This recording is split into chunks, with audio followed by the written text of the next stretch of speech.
This is a wonderful place. Let's get started.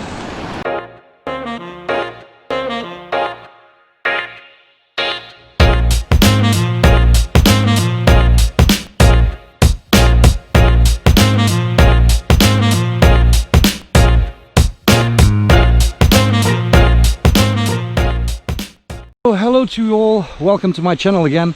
Happy New Year. Let's hope this year brings some nice surprises and at least be a little bit better than the previous one. So today I'm bringing you to Monchique. It's on the mountainside of the Algarve.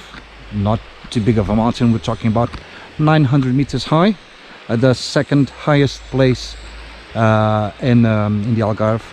And I didn't do much of a research, but I know there are some waterfalls and some nice woodland photography to be taken here. The weather, it's quite nice, considering they were saying maybe could snow. I've never seen snow in my life, so maybe I'll get lucky. But it's definitely chilly. We're talking about -1 Celsius, and I'll translate that on the screen to Fahrenheit.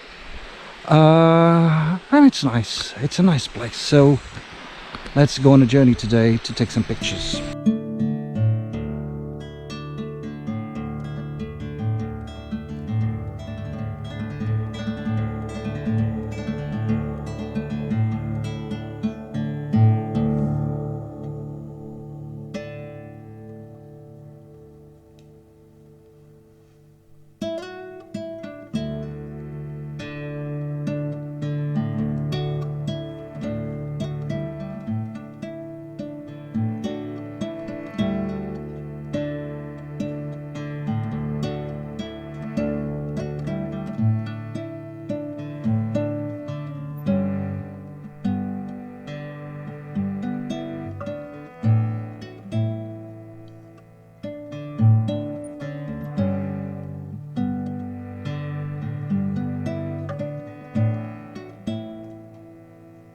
Okay, so after looking for a nice place to take a picture, I decided not to focus too much on the waterfall, because sometimes when you're a landscape photographer you tend to focus solely on that subject and you have to be aware of the surroundings of yourself. So I'm using a couple of different spots to make you go into the photography, like I stated previously, focusing on foreground, middle ground and background, and I'll show you on the back of the camera. As you can see here on this picture, I've got this tree on the foreground that leans into the corner of the photo, and it creates like a natural frame.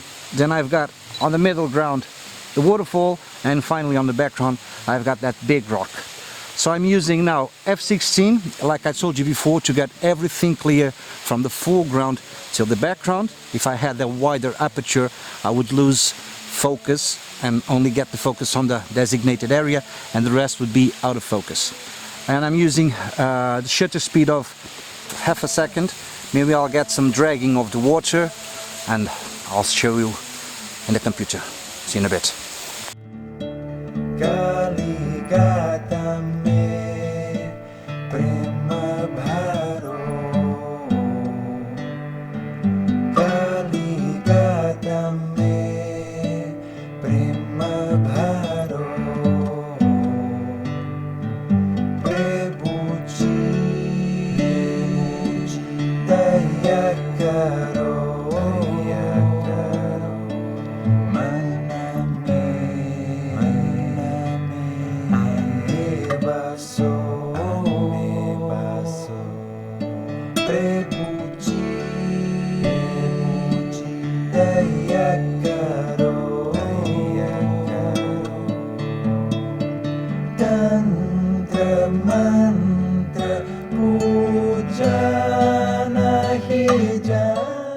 I managed to come closer to the waterfall, and I want to try a different picture.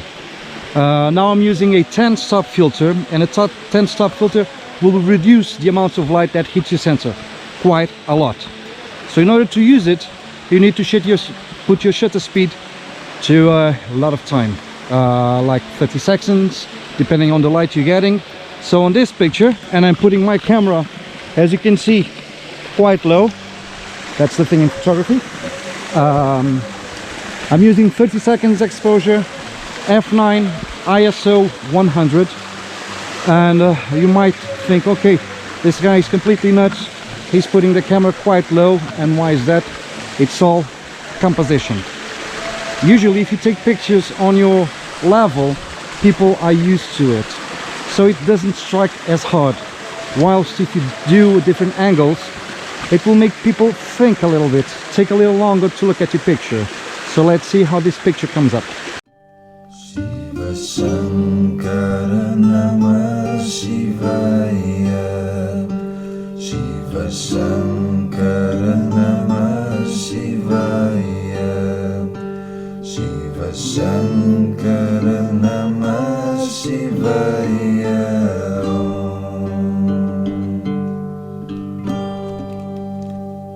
Shiva Shankara Namah Shivaya, Shiva Shankara Namah Shivaya, Shiva Shankara Namah Shivaya.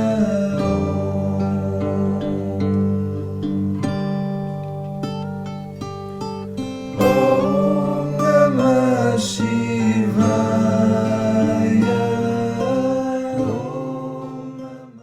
Okay, I found a place I want to take the picture, but let's first talk about something serious. Okay, so in photography, in order for you to get some of the pictures you really want, sometimes you go for difficult places to access, but let's not, put things in real risk. You can take chances, don't take unnecessary risks. There have been lots of people that they've put themselves in risk. They've fallen out of big rocks, they've broke their equipment, but most important thing of all is yourself. Okay, don't get injured. And there are people who have made some crazy things because they wanted to look good on their selfies. And though I take some risks, I don't get myself in danger. Okay, now like I told you before, it's quite cold, really quite cold. And the water, well, the water is even colder. I've been inside, I've got some sort of appropriate shoes. They're not the best, but it's quite cold. So I'm doing a photo. It's not going to be easy to record it, and I hope the sound goes more or less. I know my sound is not the best, but in time I'll upgrade it. But I'll try to run over the picture, tell you my settings, tell you why am I doing it, and then you'll see the picture. In case you like it, follow my videos, subscribe, hit that button over there, hit that bell, and comment down below as well. So here we are. I'm gonna try and show you what I've got. It's not easy, but maybe I'll manage. Okay, so I'm looking for that creamy water, creamy effect on the waterfall, since I've got sun ahead of me, as you can see. So looking on the back of my camera, I know it's not easy to focus there, but I'm using basically half a second. And because I want that creamy effect, I will have to choose either, if I have the effect, or the aperture like I should. Like I told you on the previous video, we should use not over f16. But again, it's quite bright, although it's cloudy, and I can't get f16. So I'm using f20, ISO 100, so I can get darker. If I use like ISO 200, I would have one stop over. So let's go for the picture, and then I'll show you on the screen. Hope you like it.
Okay, so there's still enough time for me to do one last picture.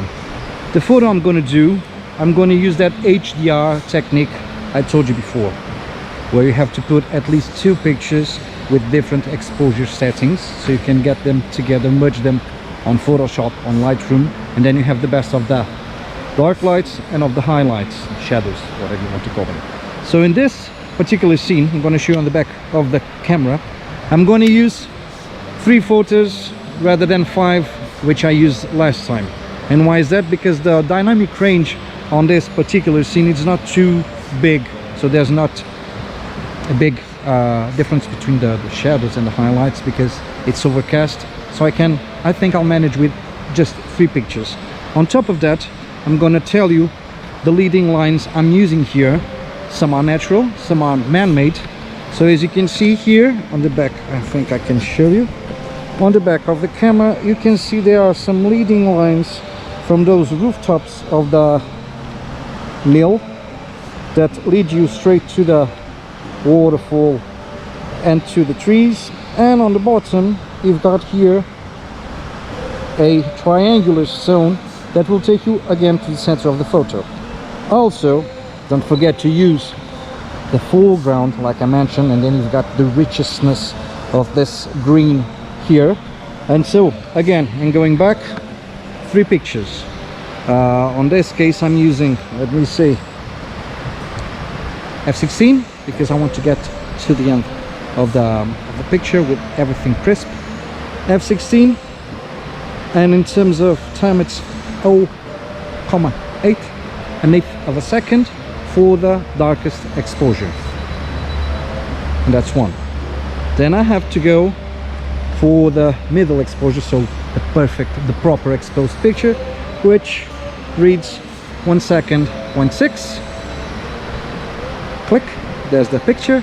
And finally the overexposed picture, well, where I'm going to get all the details of the shadows. It's exposed to 3.2 seconds.